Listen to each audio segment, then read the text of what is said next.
Jejak di Balik Kabut. Audiobook novel silat. Cerita, Esa Mintarja. Bab 38. Tetapi dua orang anak muda yang bengal tidak mau turun dari kuda mereka. Ketika kawan mereka yang berdiri di pintu mencoba memperingatkan mereka, maka keduanya justru tertawa keras-keras sehingga tubuhnya terguncang-guncang. Untuk apa Pangeran Benawa dan Raden Sutawijaya berada di rumah kakek tua ini? Aku tidak tahu, tetapi mereka ada di sini. Kau akan mempermainkan aku, bertanya seorang yang bertubuh tinggi besar. Tidak, tetapi aku berkata yang sebenarnya. Minggir kau, atau tubuhmu akan dikoyak oleh kaki-kaki kudaku, Anak muda yang berdiri di regol itu tidak mencegahnya lagi. Ia justru berharap agar keduanya tetap saja berkuda sampai ke tangga pendapa. Ketika keduanya memasuki halaman rumah, maka dilihatnya beberapa orang kawannya telah duduk pula dengan tertib di pendapa. Tetapi mereka tidak segera melihat Pangeran Benawa dan Raden Sutawijaya di antara mereka. Seperti yang diharapkan kawannya yang berdiri di regol, maka keduanya memang masih tetap berada di punggung kuda mereka sampai kuda-kuda mereka mendekati tangga pendapa. Tetapi wajah mereka menjadi pucat ketika mereka melihat Pangeran Benawa dan Raden Sutawijaya memang ada di pendapa rumah gurunya itu pula. Bahkan Pangeran Benawa telah bangkit berdiri sambil berkata, "Ampun, Guru. Aku perlu berbicara dengan kedua anak muda yang tidak tahu adat itu. Aku masih memaafkan mereka yang datang terdahulu." Tetapi kedua anak muda ini sama sekali tidak mendengarkan meskipun kawannya yang berdiri di regol itu sudah memperingatkan mereka. Bukan karena aku dan Kakang Mas Sutawijaya ada di sini. Tetapi berkuda di halaman, apalagi halaman rumah orang tua, adalah satu perbuatan yang tidak pantas. Bahkan mereka telah menyebut guru dengan sebutan kakek tua. Aku mendengar dengan jelas pembicaraan mereka karena aku mempunyai kemampuan untuk mendengarnya. Kedua orang anak muda itu menjadi gemetar. Pangeran Benawa benar-benar bangkit berdiri. Melangkah ke tangga pendapa dan bahkan turun ke halaman. "Kemarilah," suara Pangeran Benawa terasa menghentak isi dada kedua orang anak muda itu. "Bersiaplah. Kita akan berkelahi." "Ampun Pangeran," kedua orang anak muda itu berjongkok sambil menyembah. "Kami mohon ampun." "Bangkit." Pangeran Benawa membentak. "Kita akan berkelahi." "Hamba tidak berani, Pangeran," jawab keduanya hampir berbareng. Tetapi Pangeran Benawa telah melangkah mendekat. Menarik lengan mereka dengan tangan kiri dan kanan. Demikian kerasnya sehingga kedua orang anak muda itu terangkat. Dengan keras Pangeran Benawa menghentakkan mereka sehingga keduanya terbanting jatuh. Anak-anak muda yang berada di pendapa itu menjadi sangat tegang.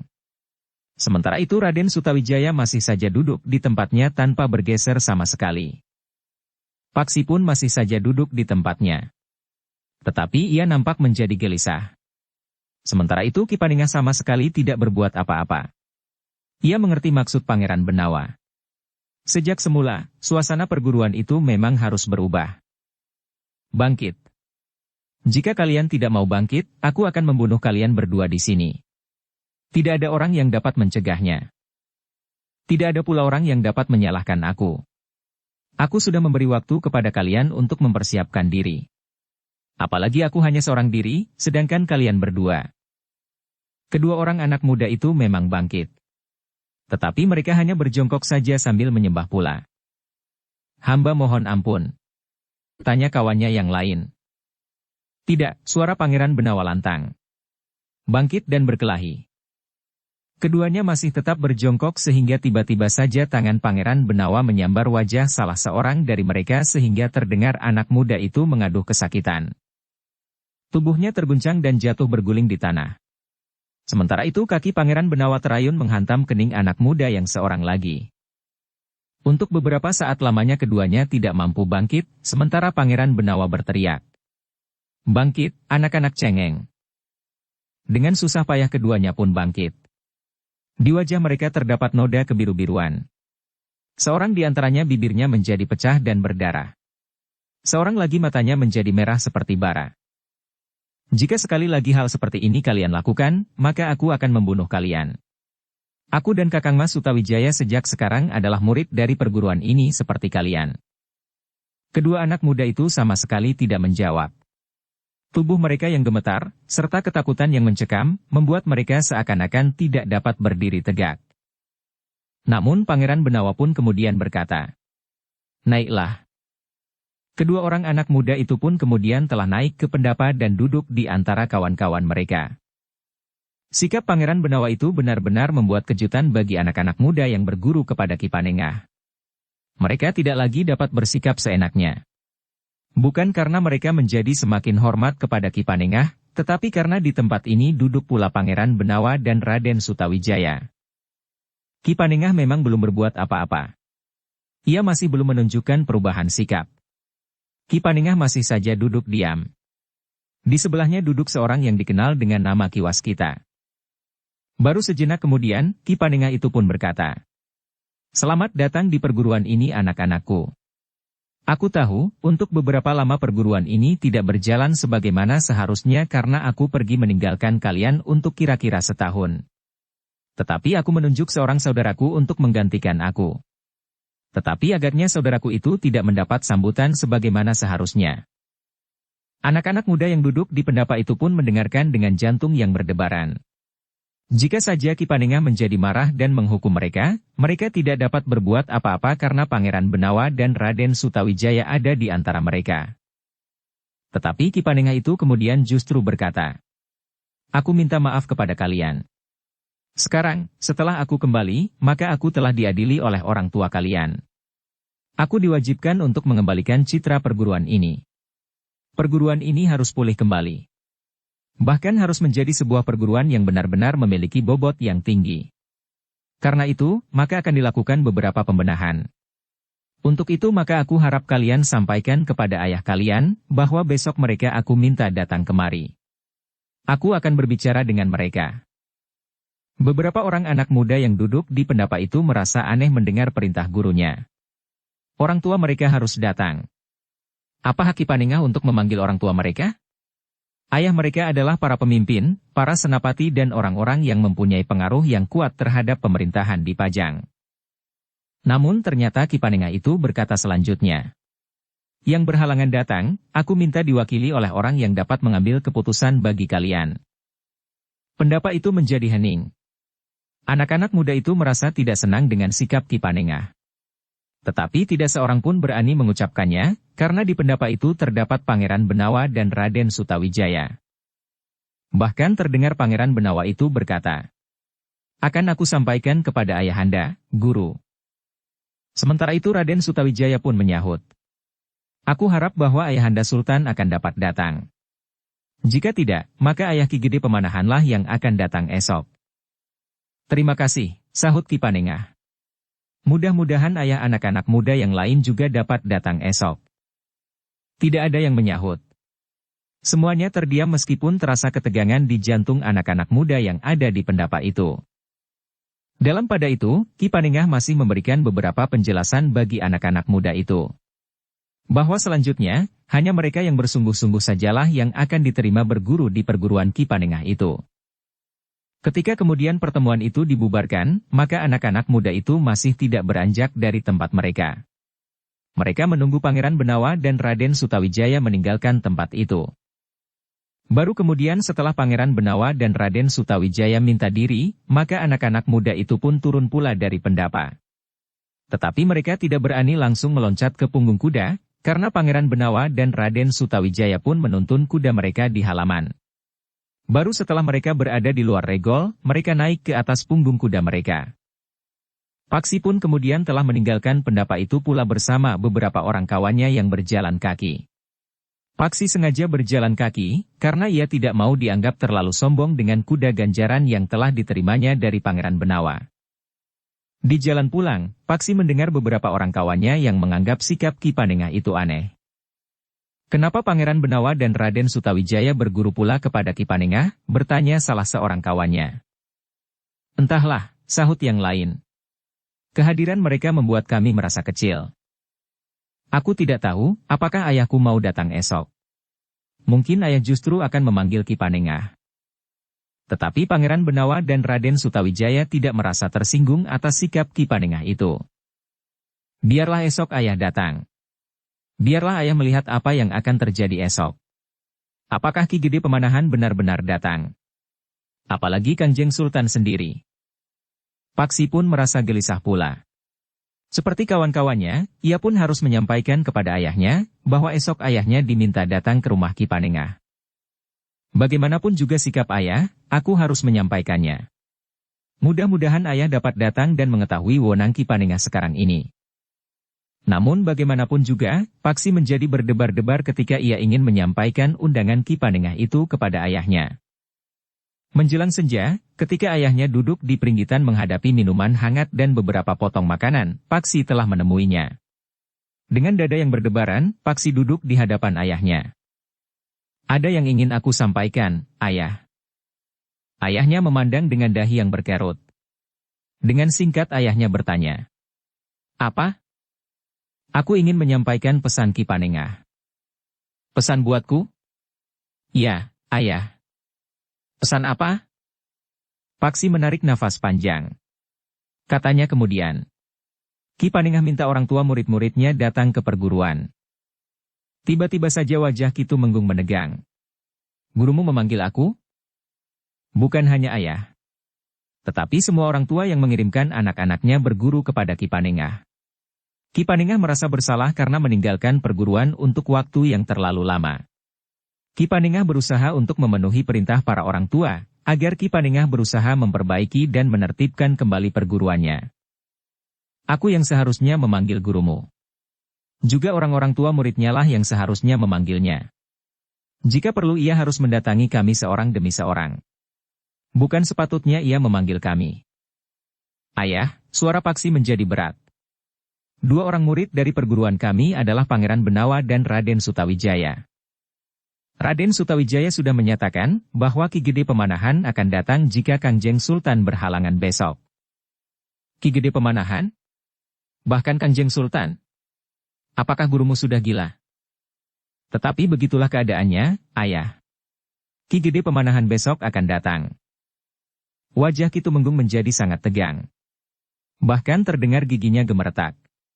Ia tidak dapat menerima sikap Ki Panengah itu.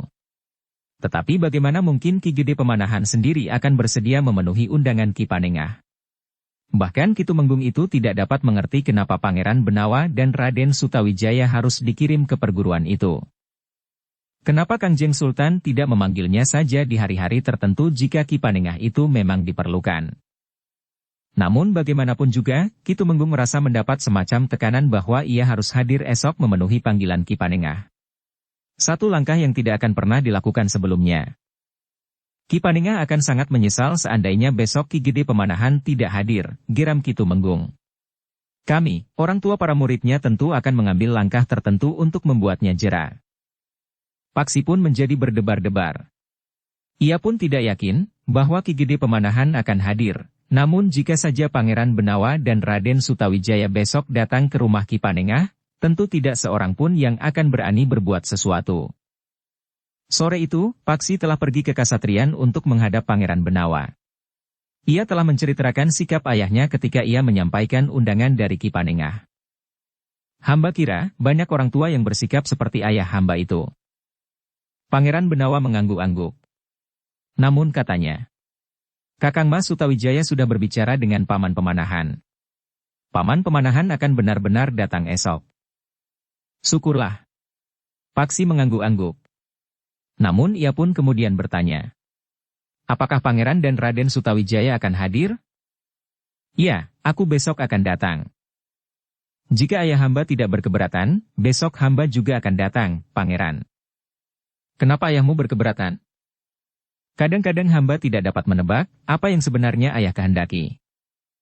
Pangeran Benawa mengangguk kecil. Katanya, baiklah. Tetapi usahakan untuk datang.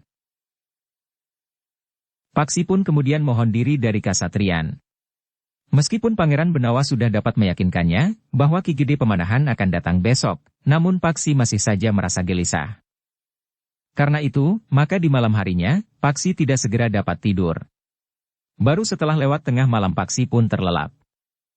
Di hari berikutnya, sebelum Paksi mohon kepada ayahnya untuk ikut pergi ke rumah Ki Panengah, justru ayahnya lah yang memerintahkannya bersiap. Kita pergi ke rumah Ki Panengah. Kau akan dapat melihat, apakah Ki Gede Pemanahan akan datang atau tidak.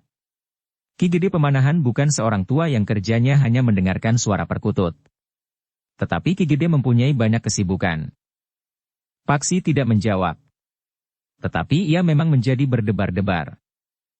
Apalagi ketika ayahnya berkata, "Aku bahkan menduga bahwa kaulah yang membual seolah-olah Ki Gede akan datang untuk memaksaku datang di rumah Ki Panengah." Paksi hanya dapat menundukkan kepalanya. Tetapi jika Ki Gede Pemanahan tidak datang, maka ayahnya tentu akan menjadi sangat marah kepadanya. Meskipun demikian, jika Pangeran Benawa dan Raden Sutawijaya dapat datang ke rumah Ki Panengah, maka seluruh tanggung jawab atas ketidakhadiran Ki Gede Pemanahan tidak akan dapat dibebankan kepadanya oleh ayahnya. Aku sudah mengorbankan waktuku. Aku tentu akan sangat terlambat datang ke tempat tugasku karena aku menuruti permintaanmu untuk datang ke rumah gurumu, berkata Ki Tumenggung. Terima kasih, ayah, jawab Paksi. Tetapi aku tidak mau keterlambatanku di tempat tugasku itu hanya karena bualanmu. Beberapa saat kemudian, maka Ki Tumenggung itu telah siap untuk berangkat. Seorang pembantunya telah menyiapkan kudanya di halaman. Kenapa kau masih belum bersiap? Bertanya Ki Tumenggung. Aku sudah siap, ayah, jawab Paksi. Aku akan pergi berkuda, berkata ayahnya pula. Maksud ayah, aku juga harus berkuda? Apakah kau akan berlari di belakang kudaku? Ki Gede Pemanahan besok akan datang. Paksi pun dengan tergesa-gesa telah menyiapkan kudanya pula. Sebenarnya lah Paksi merasa agak segan, karena kudanya akan nampak lebih baik dari kuda ayahnya. Tetapi Paksi tidak dapat berbuat lain, karena ia memang hanya mempunyai seekor kuda saja. Sejenak kemudian, Paksi pun telah minta diri kepada ibunya dan kedua adiknya yang berdiri di tangga pendapa. Demikianlah, Paksi dan ayahnya segera turun ke jalan. Ki Tumenggung berkuda di depan, sedangkan Paksi mengikutinya di belakang. Semakin dekat dengan regol halaman rumah Ki Panengah, Paksi menjadi semakin berdebar-debar. Jika saja Ki Gede Pemanahan tidak datang. Apalagi jika Pangeran Benawa dan Raden Sutawijaya juga tidak datang. Namun akhirnya keduanya pun sudah berhenti di depan regol halaman rumah Ki Panengah. Ternyata di halaman beberapa ekor kuda sudah terikat di patok-patok yang tersedia serta di pepohonan yang tumbuh di halaman. Paksi pun segera meloncat turun dari kudanya, sementara Ki Tumenggung masih duduk di punggung kudanya itu. Paksi menjadi tegang ketika ayahnya akan memasuki halaman tanpa turun dari punggung kudanya. Ia tidak berani menegur ayahnya, tetapi ia pun tidak ingin ayahnya ditegur oleh orang lain. Bahkan mungkin oleh Pangeran Benawa atau Raden Sutawijaya.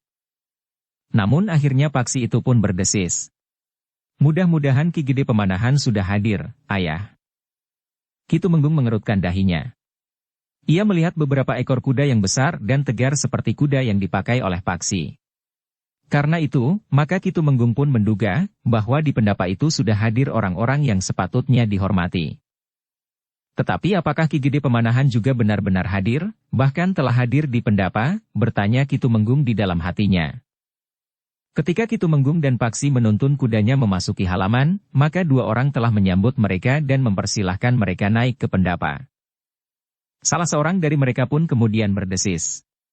Ki Gede Pemanahan telah hadir pula di pendapa. Ki Gede Pemanahan? Ki Tumenggung tersentak. Ya. Ki Gede sudah datang bersama Pangeran Benawa dan Raden Sutawijaya. Menurut Ki Gede Pemanahan, Kanjeng Sultan tidak dapat datang karena kesibukannya. Karena itu, maka Ki Gede sekaligus mewakili Kanjeng Sultan. Ki Tumenggung menjadi berdebar-debar. Ternyata pertemuan itu merupakan pertemuan yang sungguh-sungguh. Bukan sekedar pertemuan sebagaimana pernah dilakukan sebelumnya. Sejenak kemudian, maka Ki Tumenggung pun telah duduk di pendapa. Di sampingnya, Paksi duduk sambil menunduk. Ketika Ki Tumenggung sempat melihat di sekelilingnya, maka dilihatnya beberapa orang pejabat istana, para senopati dan para pemimpin duduk tepekur. Rasa-rasanya pendapa itu menjadi beku sebagaimana mereka berada di Paseban. Sementara itu, di depan mereka yang hadir, Ki Gede duduk di sebelah Ki Panengah. Di sebelahnya lagi duduk Ki Waskita. Sedangkan Pangeran Benawa dan Raden Sutawijaya duduk berbaur dengan beberapa orang anak muda yang ikut bersama ayah mereka datang memenuhi undangan Ki Panengah. Ketika kemudian Ki Gede berbincang dengan Ki Panengah, Barulah kemudian beberapa orang yang hadir di pendapa itu sempat berbicara pula yang satu dengan yang lain, meskipun dengan berbisik-bisik. Seorang rangga yang duduk di sebelah ayah Paksi itu pun berdesis. Ki Tumenggung, apakah sebenarnya yang akan dilakukan oleh Ki Panengah sehingga ia berani mengundang Ki Gede Pemanahan?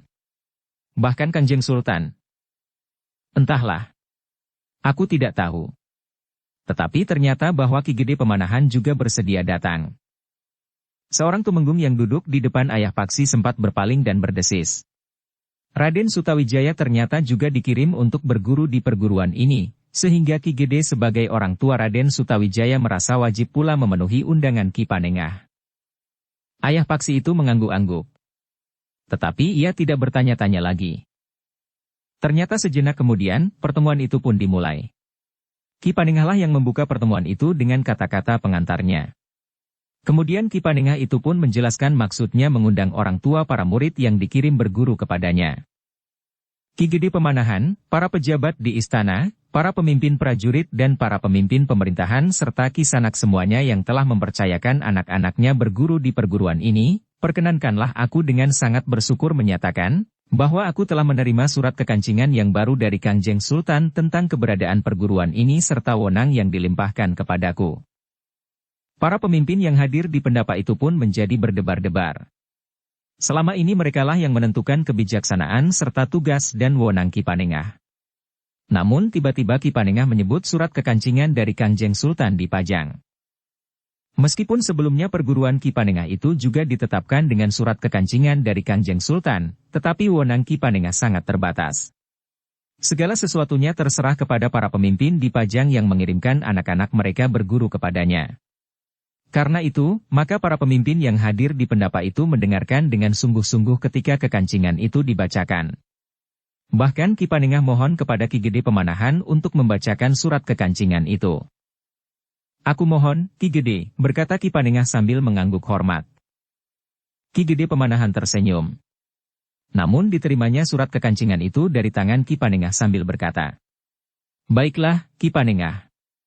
Biarlah aku membaca surat kekancingan ini." Ki Gede pun berkisar sejengkal.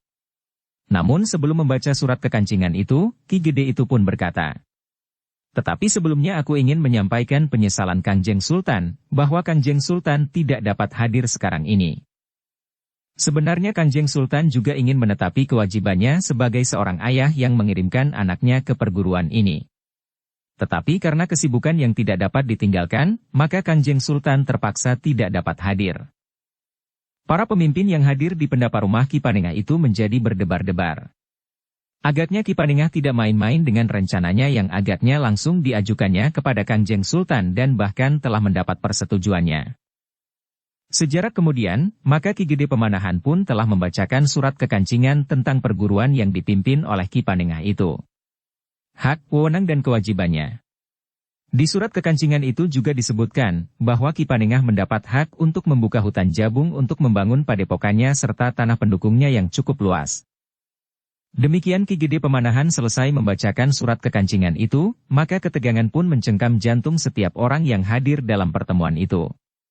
Dalam surat kekancingan itu disebutkan bahwa Ki Panengah mendapat hak dan wewenang sepenuhnya untuk mengatur perguruannya tanpa dapat dicampuri orang lain. Sedangkan pengawasan atas perguruan itu langsung berada di tangan Ki Gede Pemanahan. Mungkin ada beberapa perubahan hak dan wewenang bagi Ki Panengah atas perguruannya. Tetapi surat kekancingan ini adalah wajar sekali. Seperti yang disebut dalam surat kekancingan itu, bahwa Ki Panengah akan mendengarkan dan mempertimbangkan setiap pendapat dan saran yang baik dan bermanfaat yang diberikan oleh semua pihak bagi kebaikan dan kemajuan perguruan ini. Tetapi kebijaksanaan terakhir ada pada Ki Panengah, berkata Ki Gede Pemanahan selanjutnya. Ki Panengah pun kemudian mengucapkan terima kasih atas kesediaan Ki Gede. Ki Panengah sendiri kemudian menyebutkan beberapa syarat bagi mereka yang akan meneruskan berguru kepadanya.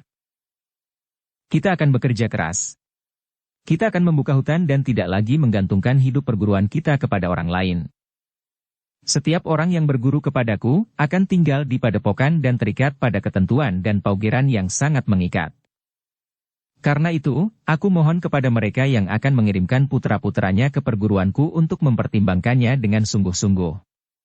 Kanjeng Sultan menghendaki agar perguruanku menjadi seperti kebanyakan perguruan yang lain, yang mengirimkan putra-putranya untuk berguru, dengan sungguh-sungguh ingin putra-putranya memiliki kemampuan.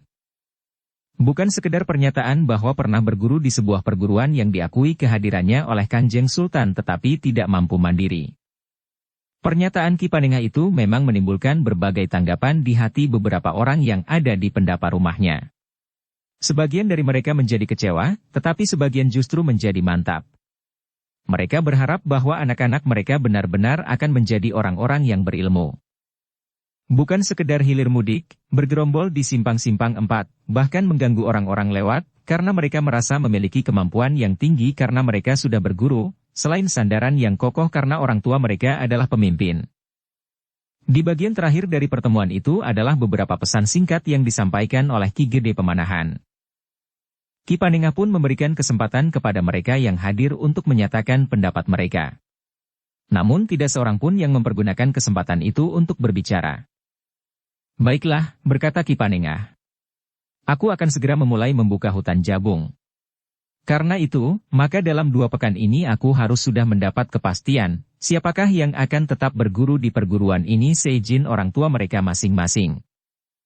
Tetapi seperti yang sudah aku katakan, mereka yang berguru kepadaku akan tinggal di padepokan dengan ketentuan dan paugeran yang sangat mengikat. Demikianlah, maka sejenak kemudian pertemuan itu pun telah ditutup. Ki Gede Pemanahan pun kemudian telah minta diri. Selanjutnya para tamu yang lain pun berurutan meninggalkan rumah Ki Panengah. Seorang senapati berkata kepada kawannya di perjalanan pulang. Buat apa aku mengirimkan anakku? Aku seorang senapati yang mumpuni dalam olah kanuragan. Biarlah aku ajari sendiri anakku itu. Aku yakin bahwa hasilnya akan jauh lebih baik daripada ia harus berguru kepada Panengah. Panengah tentu akan memanfaatkan kesempatan ini untuk kepentingannya sendiri. Ia akan memaksa para cantrik untuk bekerja keras seperti budak-budak belian dengan senjata hak dan wewenang yang dilimpahkan kepadanya. Tetapi hasilnya tentu sebagian besar bagi keuntungan dirinya sendiri. Kawannya mengangguk-angguk. Katanya, bagaimana mungkin Ki Panengah dapat membujuk Kanjeng Sultan untuk membuat surat kekancingan seperti itu? Bagaimana pula ia dapat membujuk Ki Gede Pemanahan untuk hadir di rumahnya, sehingga dapat diperalatnya untuk kepentingannya? Itulah kelebihan Panengah. Bukan dalam olah kanuragan, tetapi kemampuannya membujuk orang yang paling berkuasa di Pajang.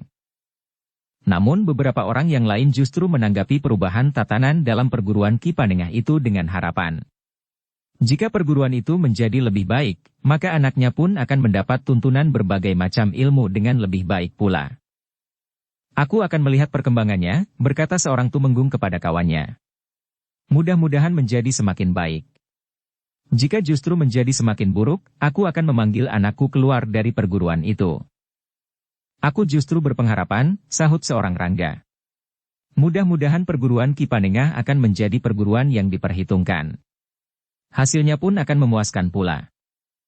Demikianlah, Ki Panengah memberikan waktu 2 pekan untuk membuat kepastian, siapakah yang akan tetap menjadi muridnya.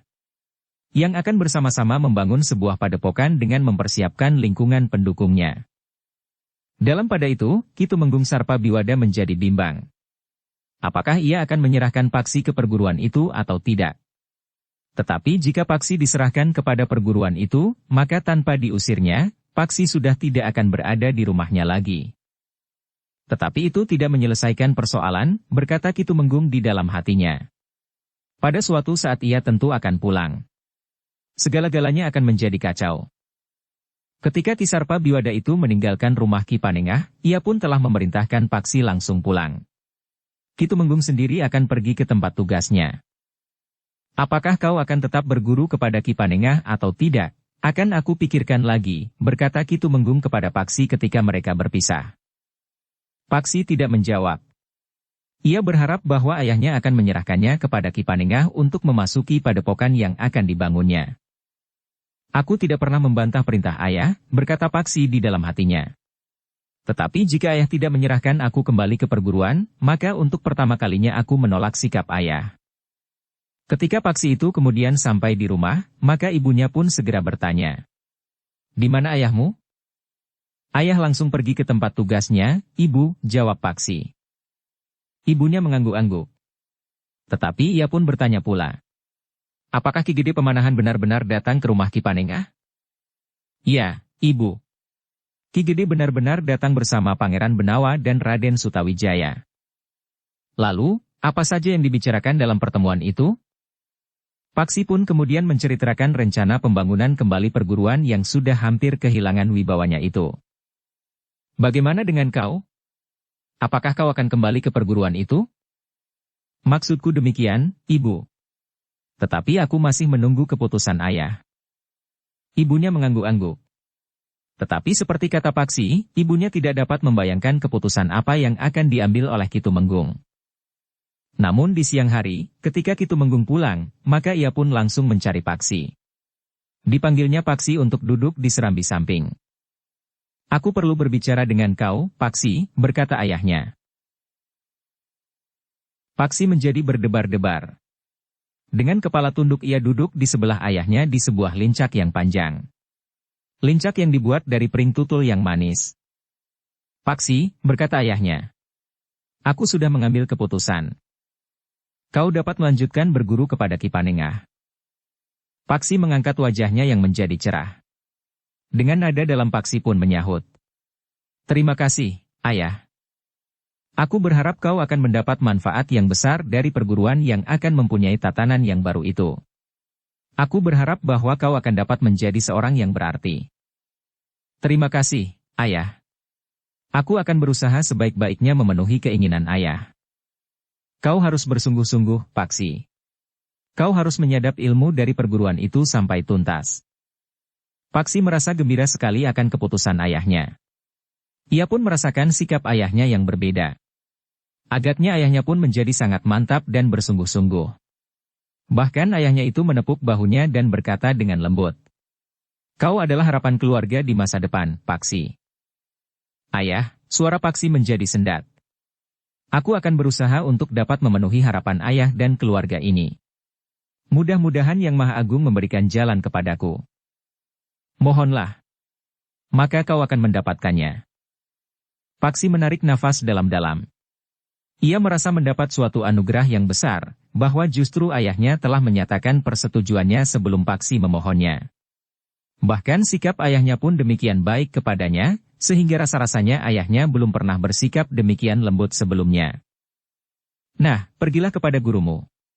Katakan bahwa atas izinku, kau akan tetap berguru kepada Ki Panengah. Terima kasih, ayah. Aku akan pergi ke rumah guru. Pergilah. Paksi pun kemudian segera bangkit. Demikian ia masuk ke ruang dalam, ibunya pun bertanya. Apa yang dikatakan ayahmu, Paksi? Ayah mengizinkan aku melanjutkan berguru kepada Ki Panengah, Ibu. Ibunya menarik nafas panjang. Ia sudah mendengar dari Paksi bahwa tatanan perguruannya akan berubah. Jika Paksi melanjutkan berguru kepada Ki Panengah, maka ia harus tinggal di padepokan. Jadi kau akan pergi lagi, Paksi. Bukankah hanya di seberang pintu gerbang kota itu, Ibu? Padepokan itu akan didirikan di hutan Jabung. Hanya beberapa ribu tonggak saja. Setiap saat aku kehendaki, aku dapat pulang sepanjang tidak melanggar paugeran perguruan itu.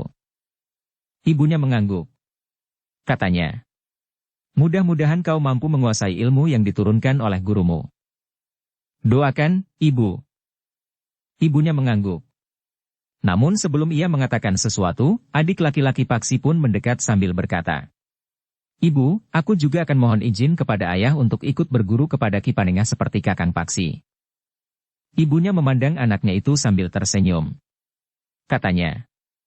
Kau harus minta izin kepada ayahmu. Adik laki-laki Paksi itu mengangguk. Tiba-tiba saja ia berlari mencari ayahnya. Tetapi ketika hal itu diutarakan kepada ayahnya, maka ayahnya itu pun berkata, jangan sekarang. Kenapa, ayah? Mumpung segala-galanya baru dimulai dari permulaan. Aku akan melihat lebih dahulu, apakah perguruan itu akan bertambah menjadi semakin baik atau justru sebaliknya. Karena itu, biarlah kakakmu yang memang sudah berguru sebelumnya kepada Ki Panengah untuk melanjutkannya. Jika ternyata perguruan itu menjadi semakin baik, maka kau akan aku kirim pula ke perguruan itu. Kita akan menunggu perkembangannya pada tahun pertama dan kedua dari perguruan itu. Begitu lama aku harus menunggu? Jika kita segera meyakini bahwa perguruan itu akan menjadi baik, maka kau akan segera masuk pula ke dalamnya. Adik Paksi itu memang menjadi kecewa. Ia ingin pergi bersama kakaknya. Tetapi ia pun dapat mengerti sikap ayahnya yang berhati-hati. Karena itu, ia tidak berusaha memaksakan kehendaknya meskipun benar-benar merasa kecewa. Menjelang senja Paksi pergi ke rumah gurunya. Ia ingin segera menyampaikan kepada gurunya bahwa dengan senang hati ayahnya mengizinkannya untuk berguru terus. Meskipun Paksi sudah memutuskan, seandainya ayahnya melarangnya, ia akan tetap melangkah terus, namun ia merasa sangat gembira bahwa ayahnya justru sangat mendukungnya. Ketika hal itu disampaikan kepada gurunya, maka gurunya pun mengangguk-angguk sambil tersenyum. Katanya, bukankah tidak ada masalah lagi, Paksi? Ya, guru. Syukurlah, sahut Ki Waskita yang kebetulan berada di rumah Ki Panengah. Bahkan ayah mengatakan kepadaku bahwa aku harus bersungguh-sungguh karena aku adalah harapan keluargaku di masa depan. Ayahmu benar, Paksi. Mungkin penjelasan Ki Panengah serta sesorah Ki Gede Pemanahan telah membuka hati ayahmu, sehingga dengan serta-merta ayahmu menginginkan kau tetap berguru pada perguruan yang diharapkan menjadi semakin baik ini. Tidak dengan serta-merta, Ki Marta, jawab Paksi. Ketika kami pulang tadi dari rumah ini, ayah masih nampak ragu. Tetapi demikian ayah pulang dari tempat tugasnya, maka sikap ayah sudah berubah. Ayah dengan pasti dan bahkan dengan penuh harapan, mengatakan bahwa aku diizinkan untuk berguru di perguruan ini untuk selanjutnya dengan segala macam ketentuan dan paugeran yang berlaku. Ki Marta berewok mengerutkan dahinya, sementara itu Ki Panengah mengangguk-angguk kecil. Dengan nada berat, Ki Panengah pun berkata, "Baiklah, Paksi.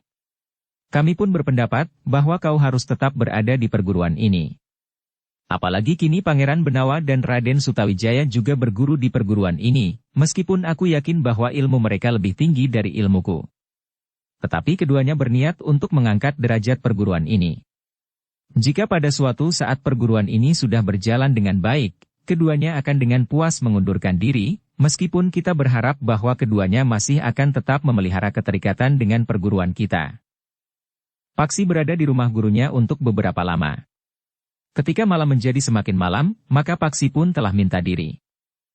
Di sepanjang jalan Paksi sempat menilai sikap gurunya dan Ki Marta Brewok yang juga disebut Ki Waskita itu. Ketika ia menceritakan sikap ayahnya, nampak keduanya memperhatikan dengan sungguh-sungguh.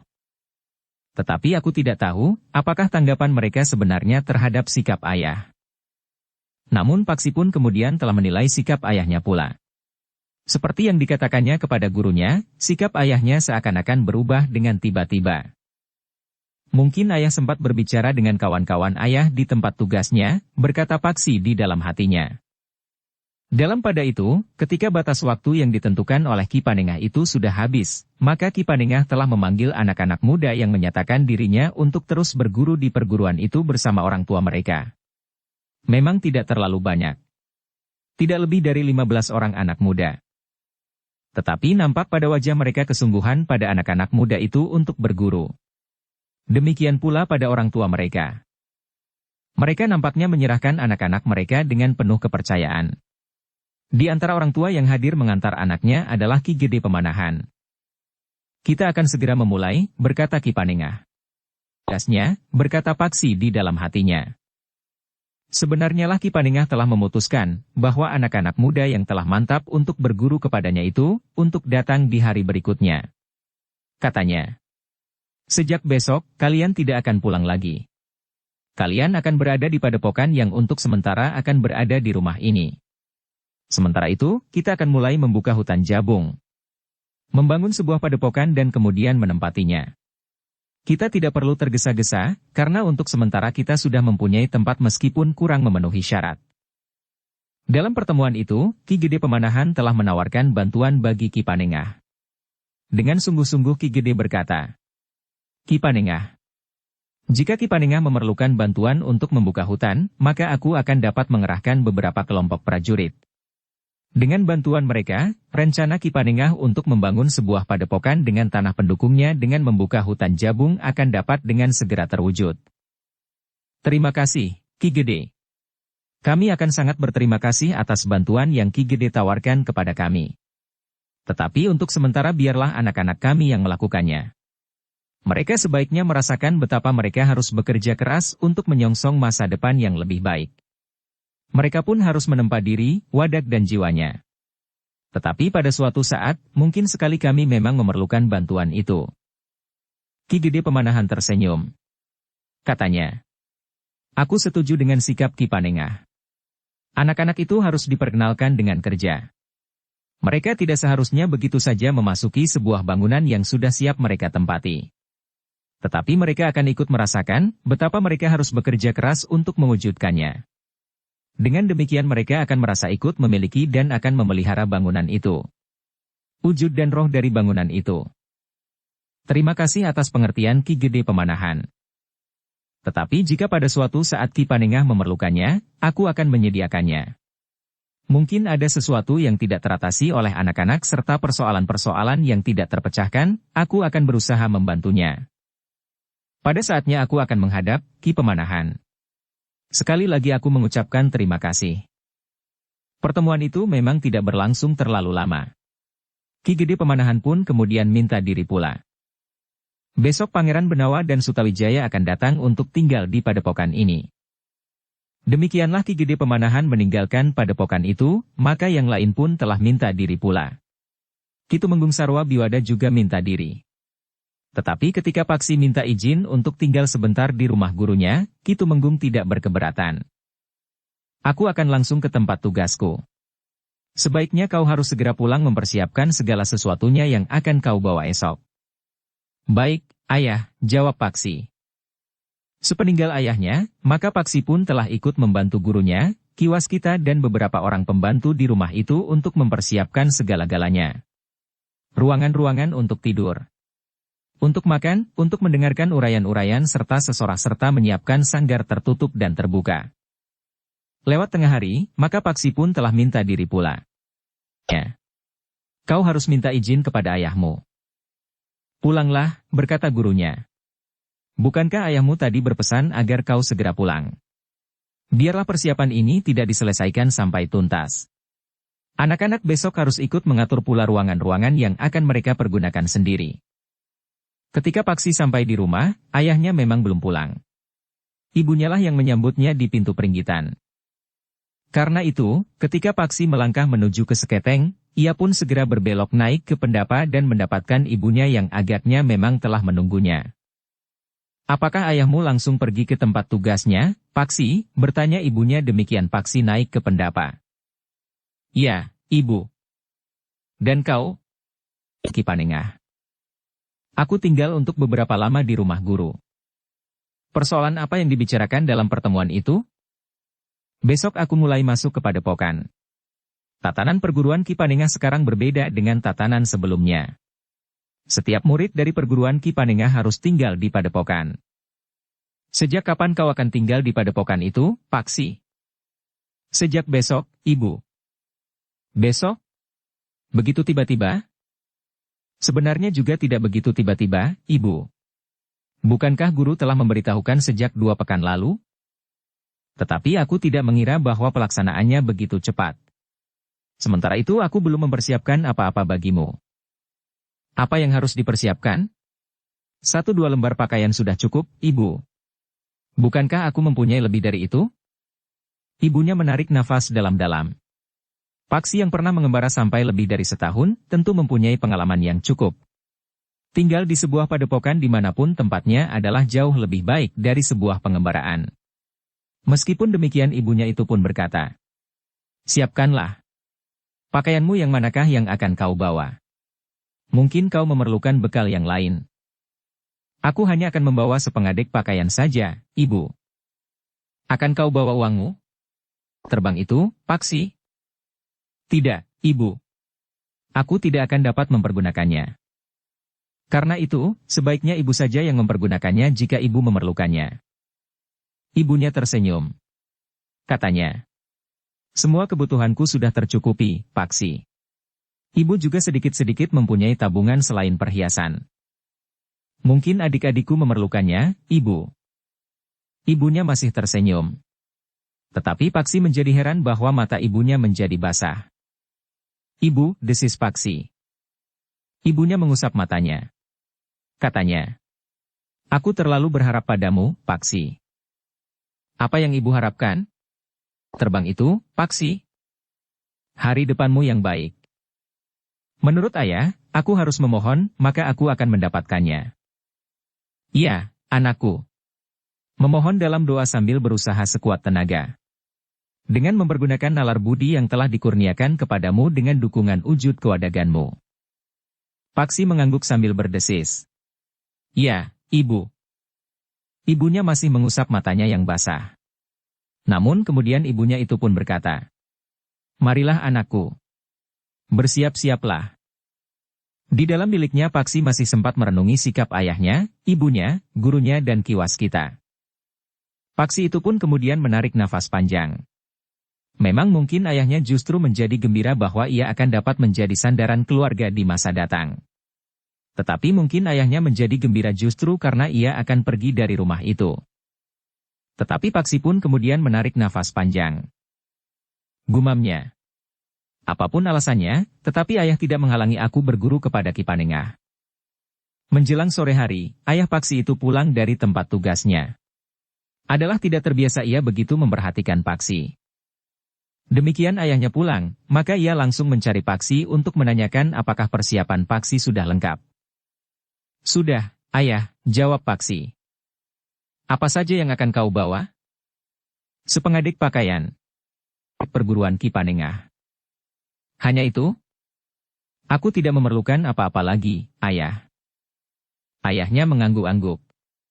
Sementara Paksi pun berkata, "Tetapi aku juga akan membawa keris ganjaran Kangjeng Sultan, kuda yang barangkali dapat dipergunakannya di padepokan untuk berbagai macam kepentingan serta tongkat yang aku bawa dari pengembaraan itu." "Baiklah," berkata ayahnya. "Mudah-mudahan kau berhasil." Rencana Ki Panengah untuk membuka hutan itu adalah gagasan yang gemilang dari seorang guru yang ingin menempa murid-muridnya lahir dan batin tanpa menyandarkan diri pada bantuan orang lain. Jika Ki Panengah berhasil, maka perguruannya akan dapat berbangga, karena mereka telah membangun padepokan itu dengan keringat para penghuninya itu sendiri. "Ya, ayah," jawab Paksi. "Kelak, jika pada waktunya kami meninggalkan perguruan itu, maka kebanggaan itu akan selalu menyertai kami. Para murid perguruan itu yang kemudian pun akan mengenang kami yang telah menyiapkan tempat bagi mereka. Nah, segala sesuatunya kemudian terserah kepadamu, karena ayah tidak lagi dapat banyak membantumu setelah kau berada di padepokan." Malam itu adalah malam terakhir Paksi tidur di rumahnya. Adik-adiknya, ibunya dan bahkan ayahnya seakan-akan telah membuat acara perpisahan. Mereka berbincang-bincang sampai jauh malam. Ibunya menyiapkan makan dan minum bagi seluruh keluarga. "Tetapi bukankah Kakang pada waktu-waktu tertentu dapat pulang?" bertanya adik perempuan Paksi. "Tentu," jawab Paksi. "Asal tidak terlalu sering." "Bukankah kami juga boleh berkunjung?" bertanya adik laki-laki Paksi. "Tentu," jawab Paksi pula. "Tetapi juga tidak terlalu sering. Jika ayah mendapat kepastian bahwa perguruan Kakang Paksi itu menjadi semakin baik, aku juga diperkenankan ikut berguru, Kakang," berkata adik laki-laki Paksi. Sambil berpaling kepada ayahnya ia pun bertanya, "Bukankah begitu, ayah?" "Ya, kita akan melihat perkembangan perguruan itu. Jika perguruan itu tidak bertambah baik, justru bertambah buruk, maka Kakang Paksi pun akan aku ambil pula dari perguruan itu," jawab ayahnya. Seisi rumah itu berbincang sampai menjelang tengah malam. Adik perempuan Paksi yang terbaring sambil meletakkan kepalanya di pangkuan ibunya sudah tertidur. "Tidurlah, Paksi," berkata ayahnya. "Baik, ayah." Dengan cincin itu pula. "Bukankah kau besok berangkat pagi-pagi?" "Tidak pagi sekali," jawab Paksi. Ayah Paksi pun kemudian telah masuk ke dalam biliknya pula setelah mengangkat anak perempuannya yang tertidur dan membaringkannya di biliknya. Demikian pula ibunya pun telah masuk ke dalam biliknya pula. Tetapi Nyi Tumenggung itu tidak segera berbaring di pembaringannya. Untuk beberapa lama ia masih duduk saja sambil merenungi anaknya yang besok akan memasuki sebuah padepokan. "Kau tidak perlu menjadi gelisah, Nyi," berkata Ki Tumenggung. "Paksi memasuki perguruan bagi kepentingannya. Aku sudah memperhitungkan bahwa hidup di padepokan itu akan dapat menempanya, melengkapi pengalaman selama pengembaraannya. Bagi Paksi, hidup di padepokan itu tentu tidak akan terasa berat, karena hidup di padepokan itu tentu jauh lebih mapan dari sebuah pengembaraan. Nyi Tumenggung mengangguk-angguk.